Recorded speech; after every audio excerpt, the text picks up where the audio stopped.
In a quiet mountain village, where the nights were long and the stars hung low, there lived a boy named Ren. Every evening, he would watch from his window as the villagers lit their lanterns, scattering tiny golden stars across the valley floor to keep the darkness at bay. But Ren was afraid of the dark. Even the smallest shadow made him tremble. His grandmother would often smile and say, "Darkness isn't something to fear, my dear. It's what makes the light shine so much brighter."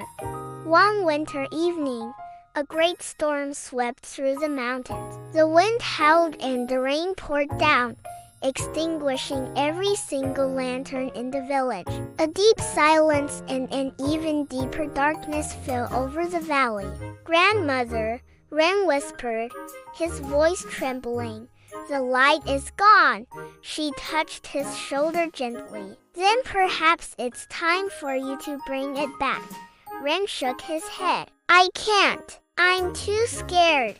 She handed him a small, empty lantern, its glass cracked and its flame long gone. "Courage," she said softly, "isn't the absence of fear. It's the light you decide to carry right through it." Taking a deep breath, Ren stepped outside. The wind bit at his face, and the path was slick with mud. He held the unlit lantern close, shielding it with his small hands as he walked through the village, knocking on doors and calling out, "Don't worry, I'll bring the light back."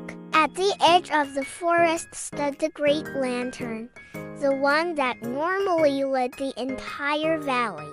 Its flame had been snuffed out by the storm. Ren knelt before it, his hands shaking as he struck a small flint his grandmother had given him. Once, twice, nothing, but on the third try, a tiny spark caught. A small, fragile flame flickered to life inside his lantern. He lifted it high and began the journey back. The storm still raged, but the light in his hands seemed to push the darkness away.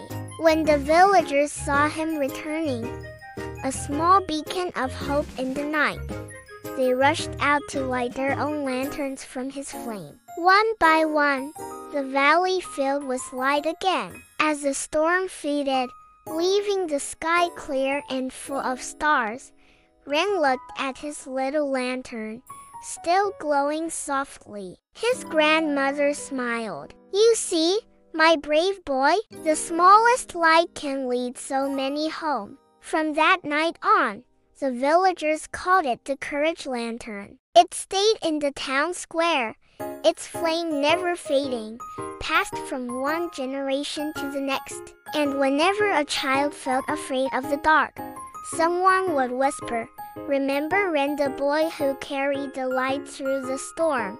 Thank you for watching. If this story brightened your day, please consider liking this video and subscribing for more tales of courage and hope. Stay bright!